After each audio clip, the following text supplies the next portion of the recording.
بسم الله الرحمن الرحیم. قدرمن لیدونکو اوریدونکو سلامونه به احترامات وړاندې کوم. نن د مطبوعاتو په اړه باندې یو لنډ بحث لرم چې ولې طالبانو سیاسي بحثونه یا د دوی په اړه خبرې کوونکي یا خبرې کول منع کړي دي په افغانستان په تلویزیونو او خدیجو کې، باوجود چې دوی نه د چا خوله بندولی شي، نه بهرني مطبوعات بندولی شي. څوک غواړي خبره د زړه خامخا کوي، خو دوی چې د خپل لنډ فکر پر بنیاد باندې فکر کوي چې دا تلویزیونه تنها یوازې خلک یو څو بېچاره تلویزیونه چې دا ګوري دا به زه بند کړم، هغه ژورنالستان به تعدید کړم او تلویزیونه به ضعیف کړم او تنها ملي تلویزیون به وي او د دوی په ګټه به خبرې وي. حال دا چې نن دنیا ټوله مطبوعاتو ډکه ده. یوټیوب ته وګورئ، تاسې انستګرام ته وګورئ، ایکس ته وګورئ، فیسبوک ته وګورئ، مثلا همداسې رنګارنګ لینکونه دي. مثلا نور همداسې ټیک تاک اوس ډېر زیات په وده باندې ده. همداسې نور مطبوعات خلک خپل آزاد بحث کولی شي، خپل غږ ویستی شي، حق ته حق، باطل ته باطل وایي. نو رابسو دا ولې دوی دا کار وکړ؟ قدرمنو دوستانو، په تاریخ ته چې وګورو، همدغه مطبوعات دي چې ام نظام کامیابی، ام نظام ناکامی. له سلو زرهاو لښکرو اتم بم نه مطبوعات ډېر قوت لري. که مثبت خواته یې ډېر تاثیر لري، که منفي خواته یې. د ډېرې پخواني زمانو نه چې موږ راسو، د فرعونیانو وخت کې به دوی به مخبر لېږلی خواته، دا د مصر چاراطراف لرجو ته چې خلک څه وایي. بیرته به راغله، بیا به ویل خلک دا خبرې کوي. بیا به دوی بیرته تبلیغاتي ډله جوړه کړله. زیاتره به د فرعونیانو سره دغه دي، کششان دي، بتپرستان هغه وخت کې دغه هغوی ورته ویلې مختلف نومونه وو چې امان ورته ویلې، امادخون و، مثلا داسې خدای د خدایانو به جوړ کړي وو. دوی ته بیا پیسې ورکولې، بیا دغه پریس یا دغه د دې کششان به تلله، تبلیغات به یې کوله. نور خلکو ته به یې مثلا پیسې ورکولې، بیا به هغه خبره خنثی کوله، د دوی په ګټه به خبرې کولې. کله همدا خبرې سولې، بیا به چې لښکر چېرته ته لکه اسکندر مقدوني چې راغی افغانستان ته او نړۍ سیمې ته، دوی به اول خلک لېږله چې ورسره توګه د کلتور، فرهنګ و دود دستور د خلکو څه شی ده. بیا د هغه په بنیاد به دوی راتلله، خپل پالیسي سیاست به یې جوړاوه. بیا هماغسې تبلیغات به یې ورته کوله. په اسلام دین کې هم ګورئ تاسې، یا په نور ادیانو کې هم چې وګورئ تبلیغات شته، چې دا تبلیغات په مختلفو ادیانو کې و. په خپل دین مبین اسلام کې هم مثلا تبلیغ کوه، ترویج کوه، خو هغه په ښه شکل باندې، په ښه ډول باندې، یعنې حقایق خلکو ته تشریح کړي چې خلک په دین مبین باندې پوه شي. په سیاست کې هم همداسې ما څنګه لنډه قصه وکړله، مطبوعات و تبلیغات پخوا به تل جار بیا پیدا شي، وخت نغارې پیدا شو، نغاره ول کېدله، خلک به خبرېدله، جارچیان و، جار به یې واهه، خبرې به یې کولې، روان به و، ترمپیتونه به یې راوتلي، ترمپ به یې واهه، بیا به یې غږ کاوه په خلکو باندې چې نن داسې کېږي، نن هسې کېږي، د پاچا په ضد، د بل په ضد، یا د بل په نفع باندې دا خبرې کېدلې. انګرېزانو هم چې امان الله خان سقوط که سقاو زوی پرې راپورته که، همدا یو ولایت همدا تبلیغات و، لوډ سپیکرونه به ایښي وو، د لوړ بیا ویل دا غیبي غږ ده، اما الله کافر ده، یا داسې ده او هسې ده، خبرې به یې کولې. معمولا خلک به نه پوهېدله چې دا څنګه ده. یا به مخبران تلله، دښمني د پاچا په نوم باندې، دښمني د زعیم په نوم باندې به بیا برعکس تبلیغات کوله، هغه به یې پوه کول ته څه وکړه. یا بیا لوی حکمرانانو خانانو ته پیسې ورکولې، هغوی به دوی په نفع خبرې کوي. مولایانو به اکثره به بعض مولایان به وو، خاصا دا د کمونستانو وخت کې ډېر د مجاهدین په نوم چې راغلي وو، اصلي مجاهد نه ښیم، دا مجاهدینو په نوم چې راغلي، دوی هم تبلیغات کوله. مثلا خاین به موږ ته لوی قهرمان که، غټ شی به راته موږ ته جوړ که. برعکس دا خبرې ډېرې زیاتې وې. نو بنا دا د مطبوعاتو لنډه تاریخچه خبره ما وکړه، خاصې ډېر تفصیل ته راسو ویډیو اوږدېږي، نو تاثیرات لري. لښکر به یې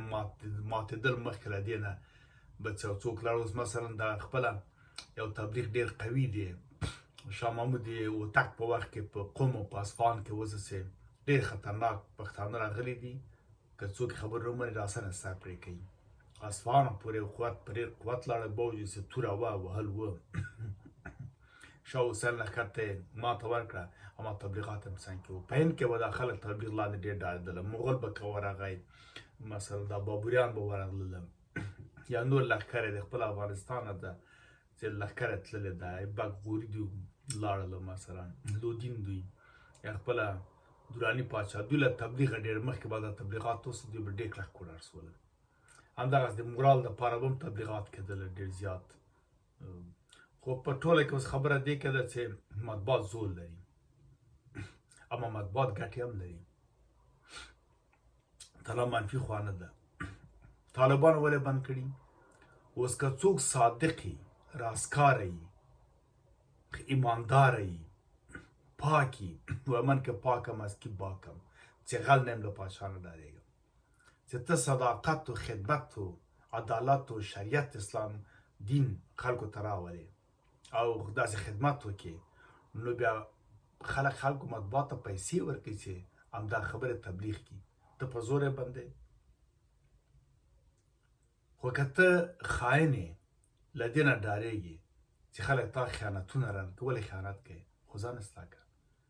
نیوکې انتقادونه د دې لپاره دي چې خلک ځانونه اصلاح کړي اصلاحات راسي متوجه سي اوس ما ته څوک ووایي د فلاني شي کې د عیب ده زه متوجه کیم که رښتیا دلته عیب هغه اصلاح کوم او که کله تبلیغات د تا په ضد باندې کېږي او ته ښه روان یې هغه مبلغ هغه تبلیغ څوک هغه خلک ویني خلک هغه خپله شرمېږي خلک نفرتوي یې خو دا خو ډېر ښه سم روان ده خدمت کوي عدالت کوي انصاف کوي پاک ده غل نه ده مفسد نه ده لوچک نه ده بد اخلاقه نه ده نو بنان بیا وایي دغه خلک تبلیغ کې دا غلط دي نفرتوي یې بیا چې هر څومره خوله خلاصه کړي راځي د احمدشاه بابا پاک له باندې هر څومره تبلیغاتو کې هېڅوک نه مې نفرتوي ځکه هغه پاک سړی و صادق سړی و په وطن مین سړی و او مملکت یې موږ ته په میراث پرېښود امپراتوري پرېښود دا چې موږ یې ونسو کړی هغه جدا خبر ده وم نه ساتلی د هر چا و دا د امیر عبدالرحمن خان پاک نه څومره تبلیغات دي څه خبر نه ورته کېږي حقایق نه ورکېږي هېڅوک نفرت نه تللی نور یې خلکو مینه زیاتېږي د کابل په زړه کې پروت هر څو تیرې دعا ورته کوي ځکه په حقیقت کې صداقت کړی خدمت یې کړی دا وطن یې جوړ کړی ټول شانتې او سړک جوړ په غیځ کې دا ټول قصرونه ټول شیان درته جوړ کړي نو بنان که ته پاک یې سم یې که څوک د تا په ضد خبرې کوي هغه هم د تا په ګټه دي ځکه خلک ویني ته پاک صادق یې هغه دروغ وایي مهم ته چې خاین یې غل یې پردی برنامې دې راوړي پروژه یې استخبارات یې نور اهداف لري مقاصد لري ظاهرا خلک غوله یې د شریعت په نوم د سړک جوړولو په نوم د خبرو په نوم د غریب اولاد تباه کوي خپله درې او څلور ښځې کوي قصرو کې ناست یې ډوډۍ خورې وو کبابونه دي عیاشي دي او ډالري معاش ظاهرا هم اخلي او په باطن کې هم اخلي کرایې د کور د په دوحه او په قطر او په اسلام آباد او په دې ځایو کې عربان د امریکا په امر ورکوي په باګرام کې د مشاورین دلته ناست دي موږ پرې خبر یو او بیا خلکو ته وایي چې سیاسي تبصرې بندې کوي حتی اوس هغه کلیپونه چې اخیستل کېدله هغه هم بند کوي ته نه باید ملا کښېني ووایي چې الحمدلله هر څه جوړ دي نه په چا ظلم شته نه په چا زیاتی شته نه پردۍ پروژه شته نه قانون شته و نه اداره شته و موقته اداره نه مسؤل وزیر شته نه نړۍ سره اړیکې شته نه خلکو ته کار شته نه خلکو ته روزګار شته نه د خلکو درس شته نه د نجونو درس خو مطلق منع ده ظلم و زیاتی تر څه وخته زه تا نه پوښتنه تر څه وخته کې ته خپله نه وینې دا تر څه وخت دوام کوي خیوت دوره راغلی 15 کال د حکومت ته که ویې بیرته په یوه شپه کې وشړلې وطن د اشغال ته خوشې کړ خلک خو هم نه پوهېږي باره په سیاسونو خلک پوه خلک پوهېږي ته څلورم انچه مکتب یې دغه پوهېږي په دې خو تا خوشې کړه اشغال ته وتښتلې وطن د اشغال ته پرېښود خاوره ټاټوبی ناموس یې پرېښود وتښتلې پاتې به تر اخر به ځان بیا پس راغلی انتهایي د کوره ځان وزنم د کفار لپاره ځانه تېر هغه وخت به تېر نه شو ناست به ورته تېر سوی به وې که نه خو لاړې بېرته له دوحې نه راوستې لیست املا درکړی چې څه وکړه څه ونه کړه دغه مطبوعات هم غره درته وایي چې دا بند کړه تر څه وخته دا کار که ولې اصلاح ته راغلی موږ خمري درته وشکوله 4 کاله موږ درته نصیحتونه وکړل چېرته تاریخ و چېرته سیاست و چېرته فلسفه وه چېرته حقایق و ټول مې تشریح کړل همدغسې ناستې نه پوهېږو څه مجبوریت ته راوځي خلکو ته ورته یا مې ناموس ګراوده یا دغه مجبوریت ته یا دغسې پرتوګ یې رانه ویستلی او فلم یې رانه اخیستی دی شرمېږم واضح ووایه او که نه غوندې راوځه ورور وطن لرې خاوره لرې ملت لرې عقیده و دین لرې باغونه لرې اوبه لرې مځکه لرې هر شی لرې ټول داسې درېږي مطبوعات بند کړي چې د حقیقتونه وایي څوک بندوی شي ته د نن سبا نه د هر چا په جیب کې مطبوعات دي ویډیوګانې سته هېڅ شی نشي کولی په هېڅ چا باندې چې کولی شي یو دوه به هلته غریب بیچاره مړ کړي تر څه وخته پورې خو موږ خو درته وایو مطبوعه سیاسي تبصرو څوک مرم پرېږده چې راسې که ته صادق راستکار هغه د خبرې وکړي تا په ګټه ده ته خلکو ته وایه چې ګوره دغه د اسناد موجود دي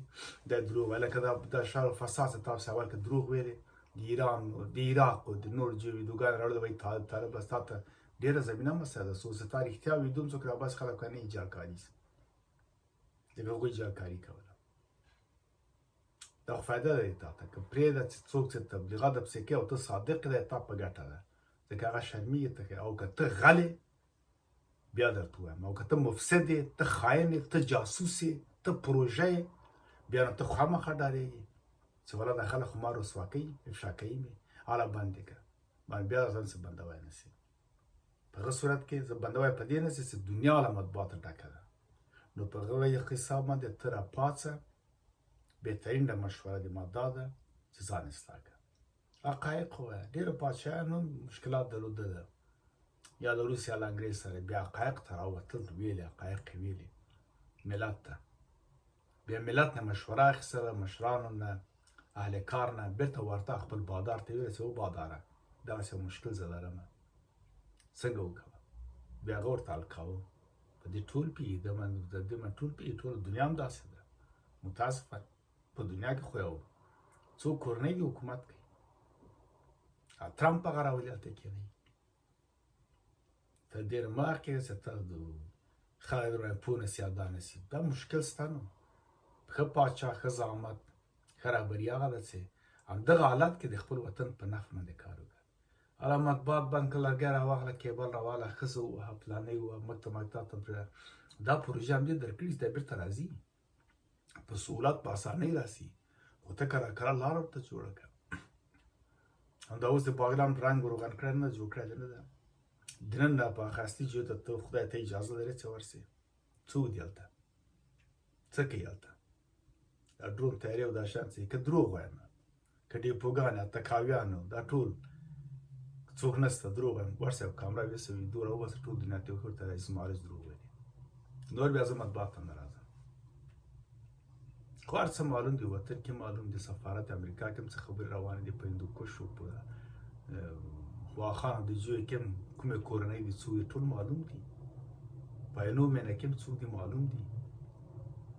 څه کېږي وطن کې د ماحول کې دا خو ساده خبر نه دي مطبوعات بند کړي دا د مطبوعات دا ټول ملت هم دا خبره وکړه ملت خو ویده ملت ته خو او اوس هم ماته کنځای کوي ځکه حقیقت خو دوی نه پوهېږي که دوی په حقیقت پوهېدل دوی به خوارو زارو ذلیل و داسې خراب به نه وو شاته وروسته پاتې به نه وو مریض و معلول و سوء تغذي به نه وو که دوی د یو چا د مشرانو یو څو نفر یا د یو پوه نفر یو نفر چې د اقل پوهېده په منطق ولاړ دی خبرې منلی د کنځلو په ځای باندې باید اورېدلې وای خو خیر کنځل هم دوی مور و پلار که ادب درلودی دوی ته ادب ورښودل ملامت هغوی د دوی نه دي ځکه هغوی که تربیه درلوده مور یې زغې کې باادبه ښځه وای باید دې ته جار قربان ورښودل چون هغه خپله لچره وه دې ته یې کنځا ورښودلې ده څو چې کنځا کې البته منظور مې هغه ده که نه عموما تاثیر نه لري دا مې عمومي خبرې وکړه دا بعضې خلک په مطبوعاتو کې ځوانان یو بل ته کنځلې کوي زه خو ته وایم چې چا چې کنسل کول هغه پوه شه چې هغه څوک ده کومې کورنۍ ده پلار یې کوم چېرته لوی سوی مور یې چېرته لوی سوی په کومه کوڅه کې چې کنځل یې کوي ته ارام کښېنه نو ډېره مهرباني اخري خبره همدا وه چې مطبوعاتو کې قوت ده طالبان هم دې لپاره بند کړي چې دوی غلط دي دوی سم نه دي روان ډارېږي وهن لري رسوا نه سي بادار ورته وایي چې دا شیان بند کړه بل خبره نشته که دوی صادق و راستکار وای دوی به نوره مطبوعات ته ویل چې وغږېږئ ډېر غږېږئ ځکه دوی غږېدا یې کوله موږ خو مجبور یو چې صداقت او راستي ته راستي وایو بد ته بد ووایو ښه ته ښه ووایو که دوی ښه کولی موږ همیشه تاسو ګورئ موږ ته لابیګر طالب علم ښه موږ ته ویلي چې زه بد کړې نو مجبور زه موږ به ځکه زه خو د ملت استازی یم خو په دوی نه تړلی نه یم نه په بل تړلی نه په بل تړلی ټول ما پېژني نو ځکه دا خبره ما وکړله چې مطبوعات بندېدل معنا د دې ده چې دوی غلط یو ملت ته په دې پوه دوی صادق دی صداقت ته تاسو نه دي راغلي ومن الله توفیق ستاسو ورور عزیز مارج